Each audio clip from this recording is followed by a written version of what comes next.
So we left off last week, top of page 28. So we're still in the first portion of the book. This is the last couple of pages of the second chapter. And we have 11 numbered chapters to go through. And so just for the new people to understand, when you look at the 12 steps, step one, okay, it might sound simple when you read it. I was going to point back here, but they're not up here. There's usually a poster up here that has the 12 steps on it.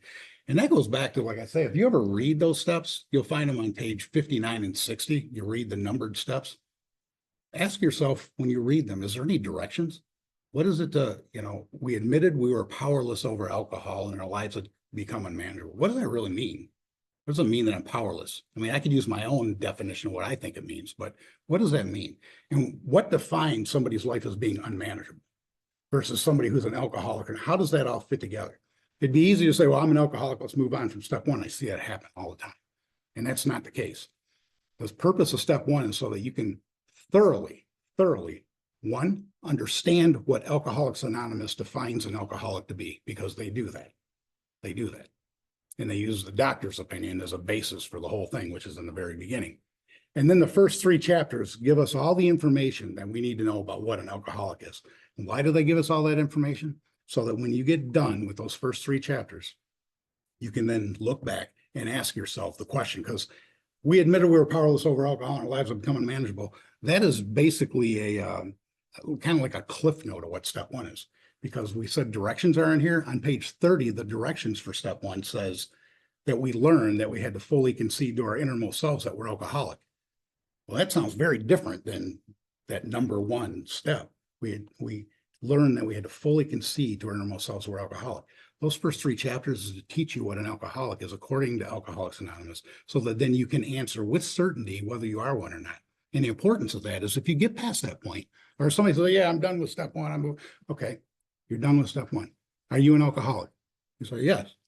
What makes you an alcoholic? If you cannot answer that question with specificity, specifically, what makes you an alcoholic? Based on what's in this book, you don't have step 1, period.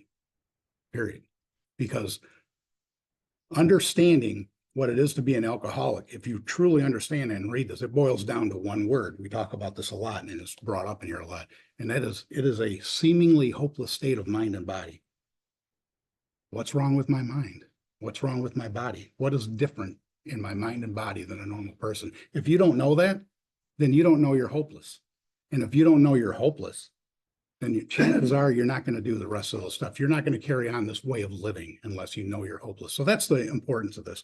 And that's where we're at now on page 28, is right in the middle of all this. I'm going to go to the second full paragraph on 28 where we left off. It says, do I have this thing going? Mm-hmm. I turned it back on. I don't remember if I turned it back on. Yeah, you did. Okay, very good. It says, we in turn sought the same escape with all the desperation of drowning men. What seemed at first a flimsy reed had provided to be the loving and powerful hand of God. A new life has been given us, or if you prefer, a design for living that really works. Does a design for living, if you just use your own mind with this, if you looked at the word sober, because that seems to be a big word in AA, we need to be sober. Sober, anybody remember the definition of sober? 2 words. No. There's no definition you ever learn. Please understand what sober is. Say that again, Luke. Not drunk. Not drunk. Okay, and then I'd ask you, if you're new, say it's even your first meeting, are you drunk? If your answer is no, so if you think your problem is drinking, you're not drunk right now, you've already got a solution. You're good. You've already solved your problem. You're not drunk. Sober is not the deal here. And what they're saying is we have a design for living. That does not sound like a definition of sober. We're talking about a different way of living. That's what we're going to be learning how to do. The distinguished American psychologist William James, in his book Varieties of Religious Experience, indicates a multitude of ways in which men have discovered God. We have no desire, as Alcoholics Anonymous, we have no desire to convince anyone that there is only one way by which faith can be acquired. So what they're saying here is, while we're going to teach you how to recover, we don't teach you how to acquire faith. That's a personal affair. Okay, we don't teach that. How you do it is a personal affair. All we're going to teach you how to do is how to get in contact with, to develop a relationship with a power greater than yourself. Whatever that power is, that's up to you, right? So God as you understand him. We don't teach faith. If what we have learned and what we have felt and what we have seen means anything at all, it means that all of us, whatever our race, creed, or color, are the children, I would underline the children of a living creator. So they're kind of defining God a little bit here, right? A living creator, not a coffee cup, a living creator with whom we may form a relationship upon simple and understandable terms as soon as we are willing and honest enough to try. Just being open-minded is all they're saying. Those having religious affiliations will find nothing here disturbing to their beliefs or ceremonies. There's no friction among us over such matters. We think it no concern of ours what religious bodies our members identify themselves with as individuals. And I would underline this. This should be entirely a personal affair with which each decides for himself. Okay? So if you do go to meetings where everybody has the opportunity to talk, it would be really good to understand that what we're here for is for the new person, and we do not want to rise any prejudice out of the new person. As we saw in Bill's story, that was a problem with Evie as soon as he met him, right? Right? We don't want it. So if let's just say my higher power is Allah, just say it is. And it is not for me to come to a meeting and say, my higher power is Allah, and just start going on with it. It could be, and that's fine. But what if they just say, it's none of our concern as Alcoholics Anonymous. I have a power greater than myself. What did he do for you? That's all we're interested in. We don't care about who he is or the dogma behind it. We care about what did he do for you?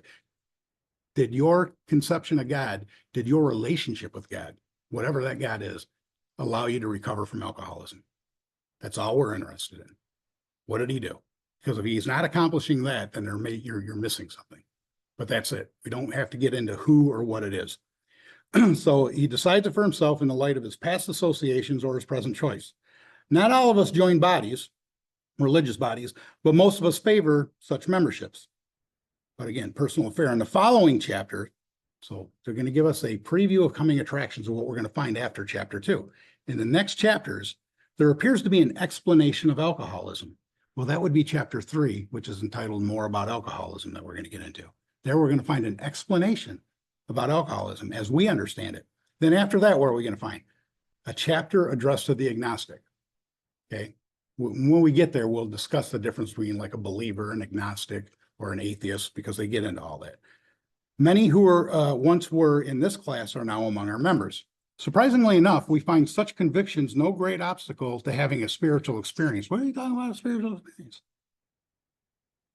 What's that all about? Found it no great obstacle to having a spiritual experience. That is our solution. This chapter is entitled, There is a Solution. Our solution, you would read it if it was up here, down at the bottom, step 12. But it's having had a spiritual experience as a result of these steps.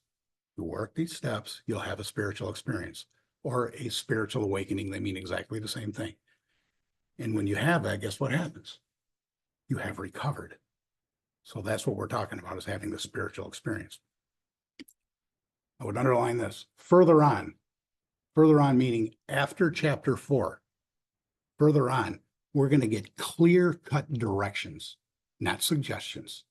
Clear-cut directions are given showing how we recovered.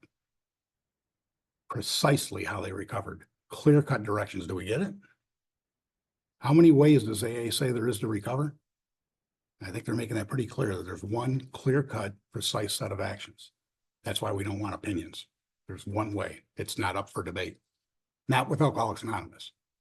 So if you do go to other meetings and you're new and you hear somebody go off on some tangent about something that you may have learned differently than what's in this book, just understand, if his name is John, that's John's program.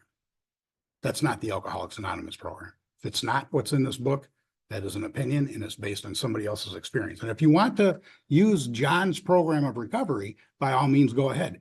We're not saying you won't recover. We just have no idea what you're going to get. What we do know is that if you follow the directions of here, it'd be rare for you to fail to recover. Make sense? Clear-cut directions. So then after those clear-cut directions, which is once we get to page 165, it says it's followed by 42 personal experiences. That's the personal stories. So why did they put that section in? Each individual in the personal stories describes in his own language and from his own point of view, opinion, underline the way he established his relationship with God, which we already learned is of a personal affair. And we already learned that we don't convince anybody of any way to find God, but they're going to give you their experiences of how they found it. If you're interested, read it. No clear-cut directions in it. It's not bad. It's just not part of the AA recovery program, which is only in the first portion of the book. This gives us a fair cross-section of our membership and a clear-cut idea of what has actually happened in their lives. And that's what's most important. This is what we used to be like. This is what happened. This is what we are like now. This is what we used to be like as alcoholics. You know, I messed that up for many, many years because I always thought when they read that in the beginning of meetings, when they read how it works, I always thought it was when you get up to do an open talk, it's, okay, I'm here to tell you what it used to be like and what happened and what it's like now. That is not what it says. It says what I used to be like and what happened and what I'm like now. Not what it used to be like. If I want to get into what it used to be like, then I'll tell you about the car crashes and the divorces and lost jobs. That's what it used to be. Not interested in that. I'm interested in what was I like? And what happened? What did I do? Tell me about these clear-cut directions you did. And what are you like now? Are you different than you used to be after having the spiritual experience? That's what we're looking for. You understand the difference? We get into war stories. It's pointless going around talking about what you lost and what you lost. And again, for a newcomer, remember, most of you have heard, when I first come to AA, I was only 14. So when I sat at meetings and I'm hearing these old guys, and back then old would be 30, right? It's got a different definition now as being old. I guess that graduates, but nonetheless, I'm listening to everybody who was older than me telling me about these car crashes they got into. I'm not even old enough to drive. Divorces, I'm not old enough to be married. So what am I thinking? We're talking about step one. We're talking about all these terrible, what it used to be like for you. And it's step one. So I must be hearing what it's like to be an alcoholic. I can't relate. I mean, my life's a mess and I haven't been able to stop drinking. I've been to treatment twice, but I must not be one because I can't relate to what you guys are talking about. Do you see the connection, the disconnect there? And when we find out what an alcoholic is, it has nothing to do with it has nothing to do with what it used to be like. It has to do with what I used to be like. So understand the difference there. Where are we at here? So we hope that no one will consider these self-revealing accounts in bad taste. Our hope is that many alcoholic men and women desperately in need will see these pages, and we believe that it is only by fully disclosing ourselves and our problems that they will be persuaded to say, we're trying to persuade you to say, yes, I am one of them too, and I must have this thing. That's kind of a prerequisite, isn't it? Didn't we talk about that before? Kind of a prerequisite for AA. There's many people who need this. This program is not for people who need it because most of them won't do it. That's what we found. That's what they say. It's for people who, not only for people who want it, and you'll hear that name, it's not for people who need it, it's people who want it, but what they say here, I must have this thing above all things, must want it above everything. That is the amount of willingness that it's going to take in order to change your entire way of life to have the spiritual experience. If you think there's another way out, we're not telling you there's not. There very well may be. They tell us in here also that we don't have a monopoly on God. We just have a way that worked for us. If you haven't found a way to work for you, we'll show you what we did. It's been rare for anyone to fail. But if you think you got another way, we don't say it egotistically, but my God, try it. Try it and see if it works. And when you're out of answers and you are desperate enough to do anything to get over it, that is the best person, in my opinion, in my experience, to work with a newcomer is a guy that's in that condition. A guy that has tried everything and he's willing to do anything. That is the best person to deal with.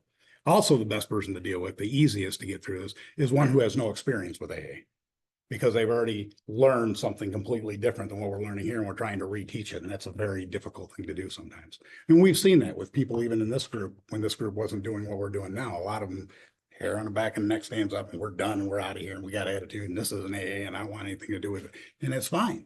If what you're doing works for you, that's fine. But this is Alcoholics Anonymous. My God, if we got new people here, I've learned how to recover. I've learned these clear-cut directions and I'm here to teach them to you. That's the only reason I'm here, is to teach you this, what AA has to offer. If I don't do that, I'm not doing my job and I don't know what I'm doing here. And that's for anybody here who is recovered. That's what we're here for. I'm not here for me. If my problem is selfishness and self-centeredness, it would only make, if you're not sure if selfishness and self-centeredness is your problem, well, if you're saying I'm here for me, put it together. You know, if I'm here for me, isn't that the epitome of selfishness and self-centeredness? Right? Once we recovered, we don't hold on to this thing and get more. The only way we get more, and we'll read this later, is to give it away. Give it away, give it back.